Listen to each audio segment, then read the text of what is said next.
Okay, this is gonna be a doozy. This lady is always a doozy. I love her, but she's always off the chain. I want to talk about K Michelle and her new album and just how she's going about her rollout and the things that she's saying. Now, if you don't know K Michelle, you know she's doing her big pivot to country music finally with Jesus and Whiskey. Now that album name alone just don't hit my spirit right. You know, it just don't make me feel good on the inside. You know, it's disturbing my spirit. It's like when people put pineapple on pizza. It's just, something's just not supposed to be done. Now, if you don't know K Michelle, right, she was an R&B singer / reality star, right? She really got big on reality TV first, and then her music started to pop off a little bit. I'm gonna just keep it a G. K Michelle is the undisputed heavyweight champion of reality TV beef. In fact, if I wasn't a Christian, I'd kind of say it was impressive. Most people were introduced to her with drama, right? So most people associate her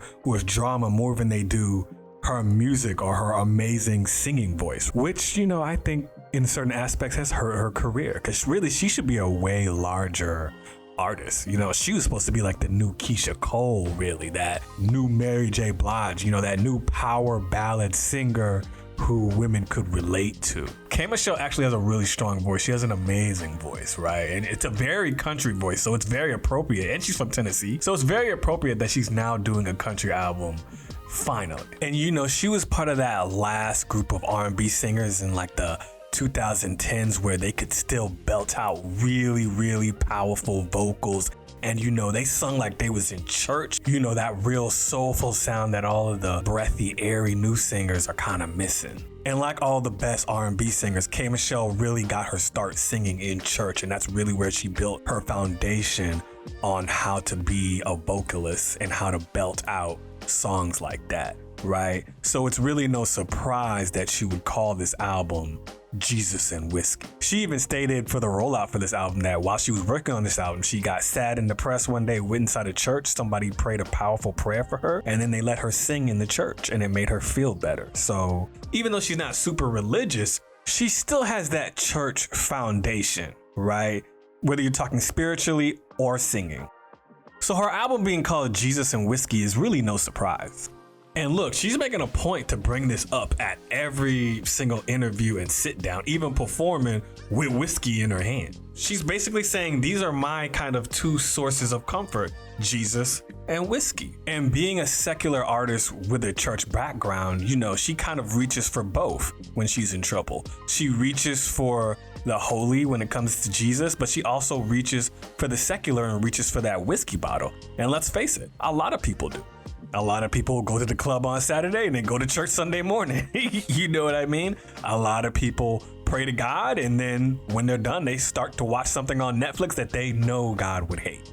Right? You know what I'm saying? So, and when people are facing tough times, you know, a lot of times they do the same thing. You know, they'll pray to God and they'll be like, oh God, I need your help. And then they'll go smoke some weed. You know what I'm saying? Or they'll go, you know, go to a bar and chill out, drink something to feel better. I know someone who prays to God for help, and then she also does her little crystal magic stuff for help too. She's trying to do both. What would happen if we just cut out the middleman and relied wholly on God? Like, how different would our situations look, I wonder? It's like a Band-Aid when you really need stitches, right?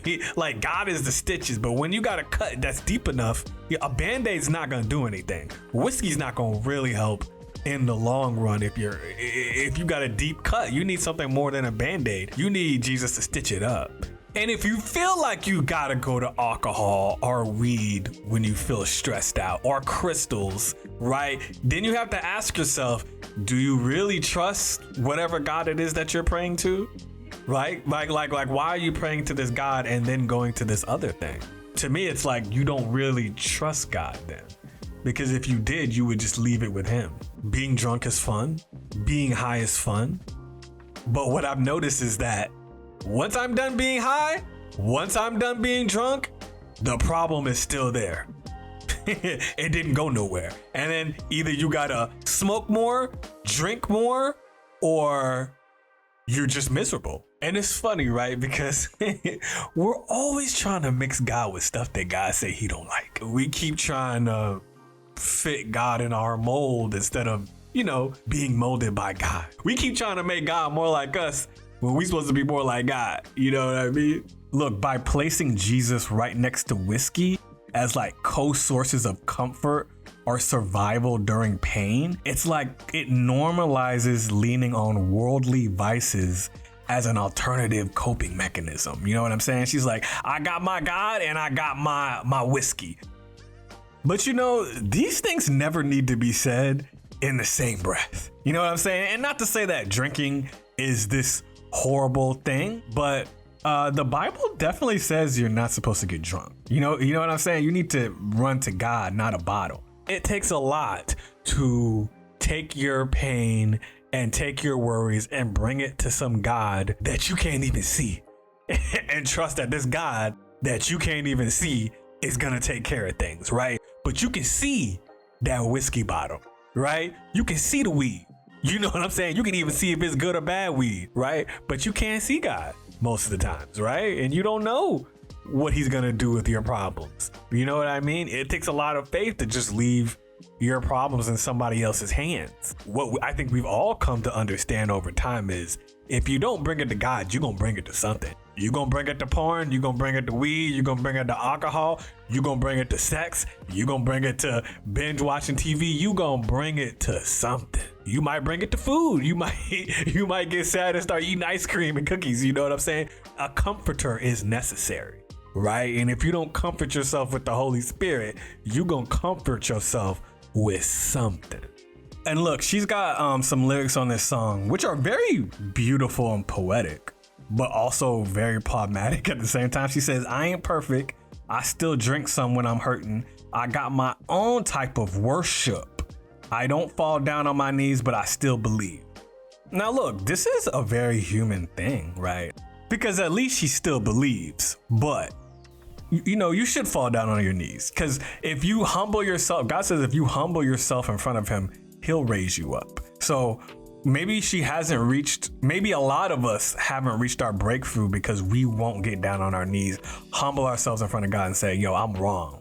I need your help to deal with this. I need your help to comfort this pain, right? We get prideful and we try to numb the pain our own way. I don't need you, God. I'll take care of it myself. I'm going to open this bottle. I'm going to smoke this weed. I'm going to look at this porn or have this sex, right? Which then these things start to become idols, right? If we're using them for our own kind of worship, our own kind of numbing and comfort. And listen, let me give props due where props are due. I love that she's entering the country music genre that's historically been gatekept. And they try to keep Black artists out, even though Black people literally invented the genre's roots. Let's also be honest, country music has this fake we're Christian and family oriented brand, but look at what they actually sing about. They talk about Jesus on one track, but then they turn around and they sing about going to bars, getting drunk, shooting an ex-boyfriend who cheated, a lot of unforgiveness on the records. It's like this total facade masking the promotion of sin.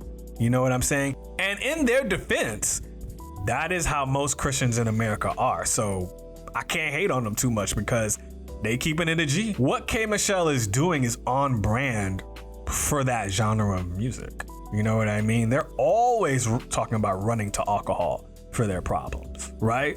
But then they say, oh, but praise Jesus. You know what I mean? And listen, God says he hates hot and cold people. You know what I'm saying? If you're lukewarm, he says he'll spit you out of his mouth. Jesus goes as far to say he wishes people would either be hot or cold because trying to ride the fence is ridiculous to him. You know what I mean? To call drinking worship is super evil, even though I know she doesn't mean it like that. You cannot worship God with sin because God is the exact opposite of sin. Now, on the topic of mixing the profane with the holy, she talked a lot in the past about how she thought all men were bad because of her tough dating history.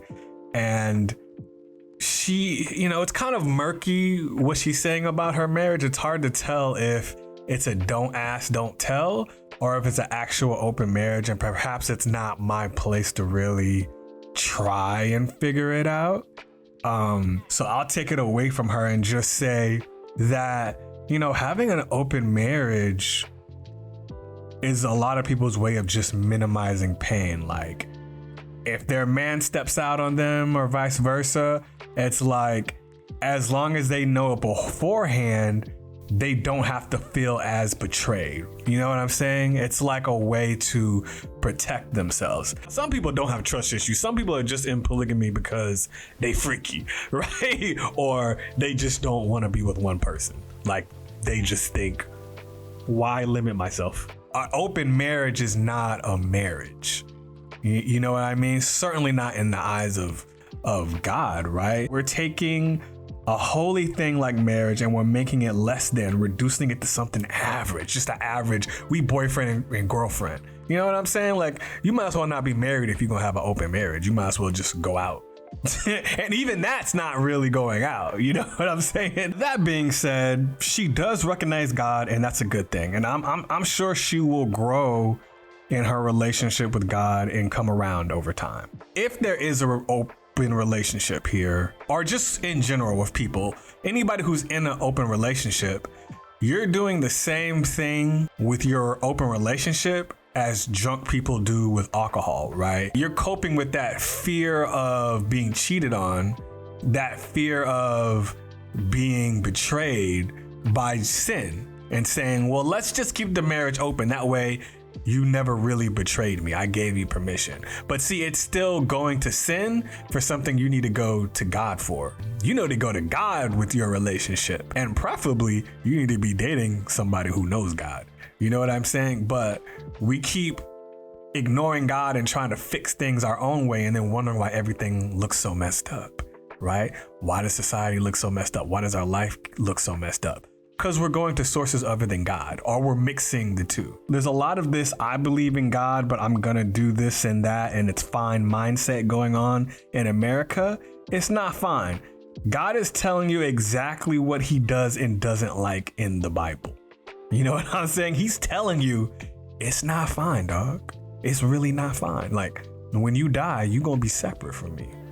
And what's dangerous is when singers make this kind of music, you know, they're not just being ungodly, right? They're spreading an ungodly message because other people are listening to this music. And you have to ask yourself, if you're not spreading God's message, right? And God is never about sin, ever. He's never mixing sin and being holy. So if you're not spreading God's message, whose message are you really spreading?